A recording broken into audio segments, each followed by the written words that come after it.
Kenalin, aku Agnes. Aku Amanda. Dan kita akan menjadi host kalian di talk show kali ini.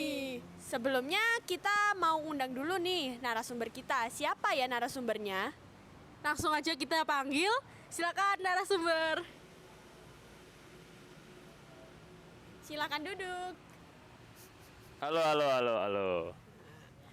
Tak kenal maka tak sayang. Sebelumnya boleh perkenalan dulu nih narasumber kita biar kita tahu siapa namanya. Oke, halo semua. Jadi namaku ini, kalau nama lengkapku itu Valerius Belovic Iyaseka. Aku sekarang bersekolah sebagai siswa di SMPK Kolese Santo Yusuf 1 Malang. Di sini aku sebagai narasumber mau membahas sama mereka sesuatu nih. Nah, sesuatunya apa loh sebenarnya? Nah, topik kita kali ini tuh sering kali kita mendengar kata kejawen ya, Man ya. Tapi kita tuh apa sebenarnya nggak mengetahui gitu loh. Apa Iya. sih kejawen itu? Oh, kejawen. ya. Kalau menurut kalian sendiri kejawen itu apa sih? Kalian juga pasti udah pernah dengar kan ya? Ya pasti dong.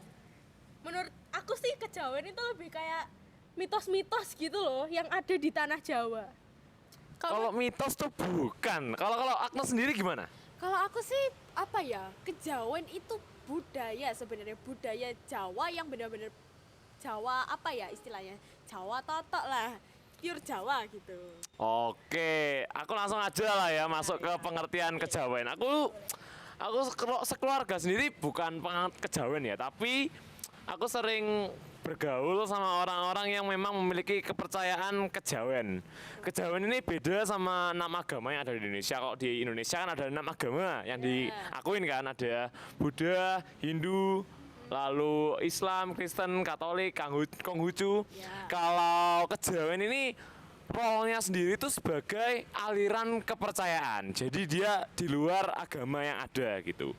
Jadi aku langsung aja masuk ke definisinya. Jadi sebenarnya kejawen itu merupakan pandangan hidup yang dianut sebagian Pulau Jawa atau suku Jawa.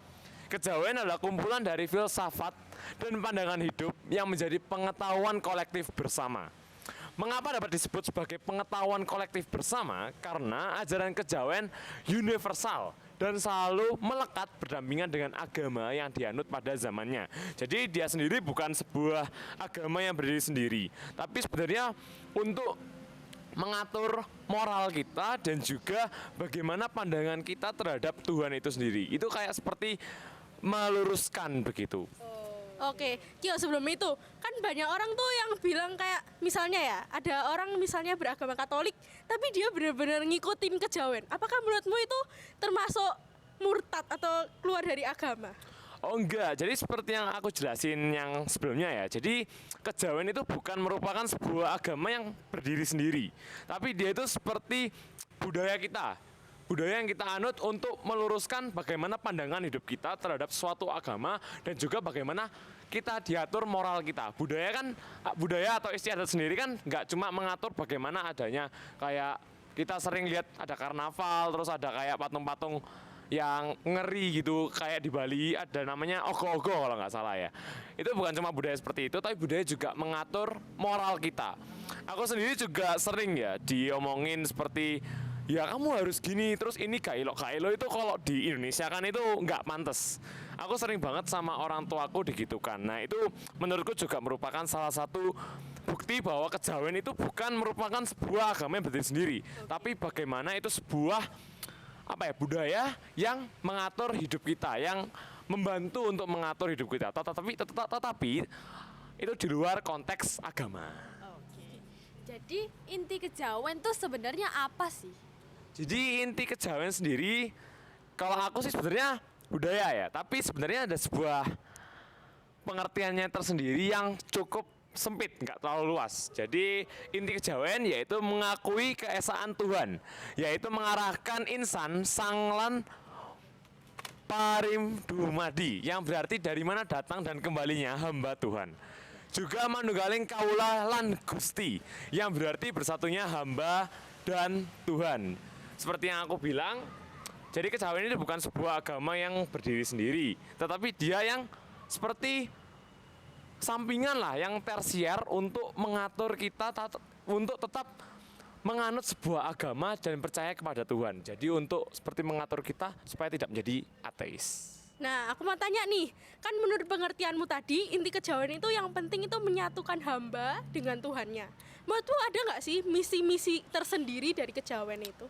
Tentu ada, tapi kalau buat aku sendiri dan keluargaku sendiri ya, jadi sebenarnya kejawen itu bukan misi yang untuk kita percaya Tuhan yang ada di kejawen, tapi kejawen ini mempunyai misi untuk mengatur moral kita di kehidupan sehari-hari. Tapi sebenarnya ada beberapa misi yang memang itu ada di kejawen. Ada sebagai rahmat bagi diri pribadi, sebagai rahmat bagi keluarga, sebagai rahmat bagi sesama manusia, dan juga sebagai rahmat bagi alam semesta. Jadi kita seperti berkat untuk membantu orang lain, bisa untuk membantu alam juga, dalam artian kita melestarikan alam, bisa reboisasi, penghijauan, dan ya semacamnya. Oke. Pertanyaan selanjutnya.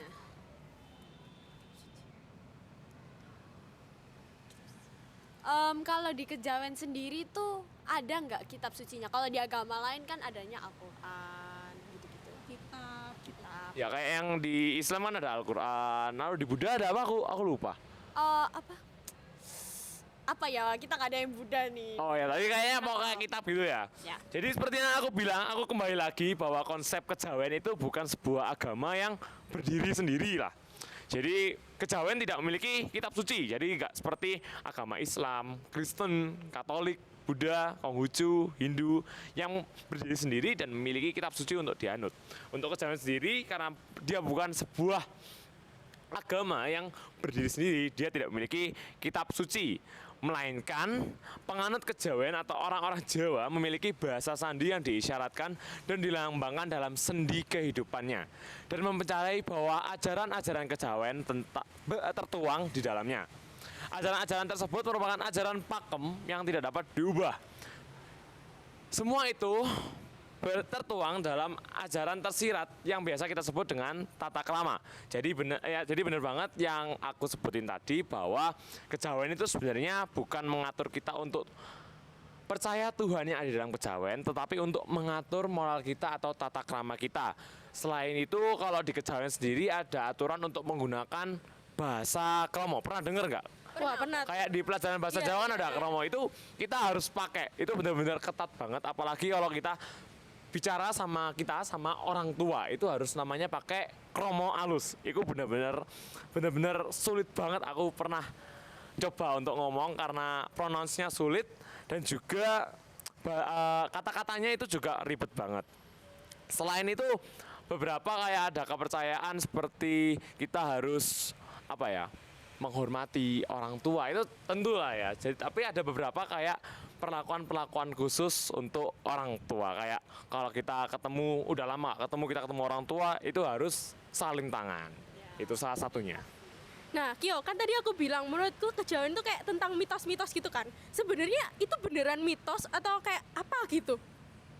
Bukan mitos sih sebenarnya, itu kayak kepercayaan yang mengatur moral kita. Kalau aku sih mau sebutin salah satu ya, kalau ada yang bilang ibu hamil itu nggak boleh duduk di depan pintu. Nah, Iya. aku sering denger tuh, itu kenapa? Nah, itu kenapa sih Nah, nggak boleh duduk? Itu sebenarnya kan kalau secara logika kan kita bisa secara logis saja ya. Kalau ada orang yang nutupi di depan pintu, kan orang nggak bisa lewat. Itu tentu nggak sopan lah. Karena orangnya nggak bisa lewat atau nggak bisa masuk. Itu kan nggak sopan gitu. Itu secara logis kita bisa berpikirlah secara logis gitu. Oke, selanjutnya kita bakalan membahas tradisi kejawen nih, intinya yang paling ditunggu-tunggu dan Kan biasanya kita nih dalam sehari-hari kan sering lihat tuh ada di jalan mungkin persembahan atau ada tradisi kayak ogoh-ogoh ya kalau dibalik kayak Ya, sesajen. kalau di sini sih biasanya ada yang namanya satu suro, ya itu kayak ada tumpengan gitu, ada sayur-sayuran. Aku juga sering lihat di dekat rumahku itu ada namanya kayak bantengan gitu, ada kayak banteng terus kayak kesurupan, ada jaranan juga. Itu suatu hal yang jadi tradisi lah. Tapi selain itu juga ada banyak banget ya tradisi di kejawen yang itu sebenarnya itu seperti mitos, tapi itu secara logis kita bisa mikir secara logis gitu. Itu memang buat moral kita. Mungkin aku sebutin ya 6 aja lah ya. Yang pertama ada nyadran. Nyadran itu tradisi yang dilakukan oleh orang Jawa sebelum puasa tiba dengan melakukan ziarah ke makam-makam dan menabur bunga. Ini aku sering lihat, terutama kalau aku lagi pulang kampung ke Cepu ya, itu rumah orang tuaku itu banyak banget tetangga-tetangga yang ke kuburan sebelum puasa buat menabur bunga dan juga kadang didoain juga. Selain itu juga sering disiram air lah, Air mawar itu ya. bukan air biasa, air biasa. biasa? Kalau kepercayaan mereka sih itu biar nggak haus gitu, itu kepercayaan mereka. Oh, Kyo, kira-kira kalau menurut logikamu sebenarnya mereka ngapain sih sebelum puasa gitu? Kayak kenapa harus sebelum puasa? Iya. Ya kalau puasa sendiri kan kita seperti 30 hari kita menyucikan batin kita. Nah karena di sini kita membantu orang yang sudah meninggal itu ya, yang sudah mati untuk ya menyucikan batin mereka juga. Kita juga ziarah juga karena kalau lama nggak ziarah kan juga kangen juga ya kadang-kadang ya. Makanya kita ziarah ke makam orang tersebut, kita tabur bunga, kita siram air juga. Kayak hitungnya kayak pahala gitu ya. Betul, doain gitu ya. betul ngedoain juga. Aku lanjut ke tradisi kedua aja ya. Oke, Tradisi kedua ada mitoni, tradisi yang diperuntukkan bagi wanita yang baru pertama kali mengandung bayi atau hamil. Tradisi ini dilakukan dengan mengadakan upacara siraman pada usia kehamilan 7 bulan. Kalau ini sampai sekarang sih aku masih belum ngerti ya.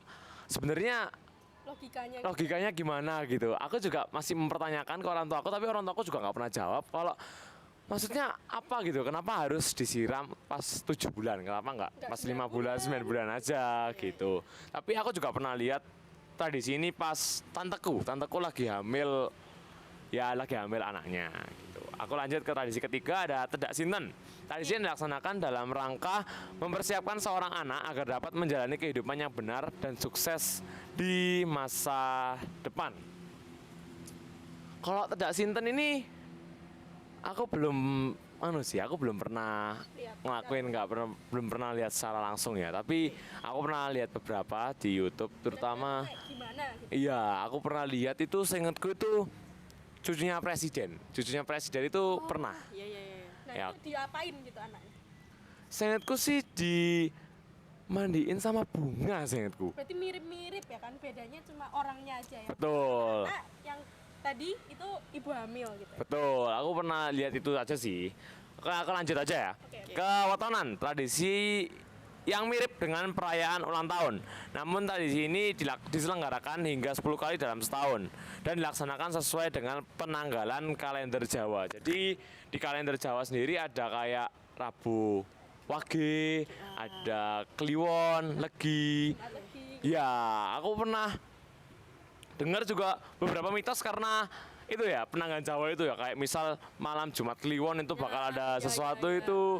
Aku sih sebenarnya nggak tahu percaya tentang tradisi itu ya, tapi kalau dipikir-pikir ya, kalau karena pas malam Jumat Kliwon kita nggak boleh keluar rumah malam-malam. Kalau secara moral ya, kita secara logis saja kita berpikir ya, kalau kita keluar malam-malam ya takut ada yang nyuli, nggak baik juga gitu. Oke, aku lanjut lagi ya ke tradisi selanjutnya, ada larung sesaji. Tradisi ini dilakukan dengan cara menghanyutkan beberapa bahan makanan berupa hasil panen dan hewan sembelihan ke lautan dengan menggunakan perahu. Ini kalau kata orang tuaku ya, kalau kata orang tuaku ini merupakan salah satu cara bentuk kita bersyukur. Namanya manusia pasti kalau kita dapat sesuatu kadang kita kurang bersyukur. Nah ini salah satu caranya dari kejawen, yaitu dengan larung sesaji kita melemparkan bahan makanan atau mencemplungkan bahan makanan dan hewan sembelihan ke lautan. Ini merupakan salah satu cara kita bentuk bersyukur kepada Tuhan gitu. Lanjut ke upacara tingkepan. Tradisi yang dilakukan saat usia kandungan baru berusia 7 bulan. Tradisi Jawa Tengah ini dilakukan dengan cara memandikan ibu hamil dan kemudian membacakan doa yang bisa memberikan keberkahan pada sang jabang bayi. Kalau ini aku juga udah pernah dengar dari orang tua aku juga. Ini juga bentuk salah satu cara kita bersyukur ya. Namanya dikasih ngomongan, siapa sih yang nggak mau itu? benar. Kalau kita udah dikasih ngomongan sama Tuhan, ya kita bersyukurlah sama pencipta atau sama Tuhan. Kita harus bersyukur gitu. Jadi kan tadi tradisi-tradisi udah banyak ya. Betul. Jadi sebenarnya tradisi-tradisi ini sebenarnya bisa beda-beda ya tiap letak wilayah Jawanya. Iya, kalau di Jawa Tengah sih biasanya lebih ketat ya di Jawa Tengah ya. Jadi benar-benar kayak kalau nikahan omku dulu itu benar-benar seminggu atau sebulan atau seminggu gitu.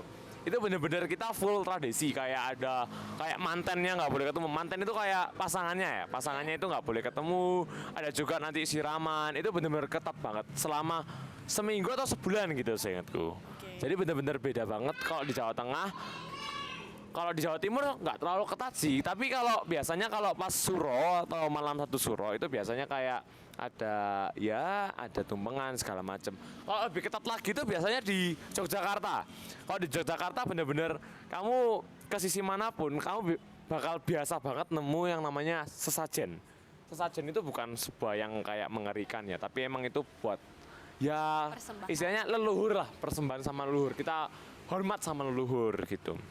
Itu memang benar-benar ketat banget karena memang ya masih dalam wilayah keraton gitu ya, masih dalam wilayah kerajaan, dan memang kerajaan atau keraton itu benar-benar menjaga banget tradisinya gitu. Lagi, aku punya pertanyaan selagi.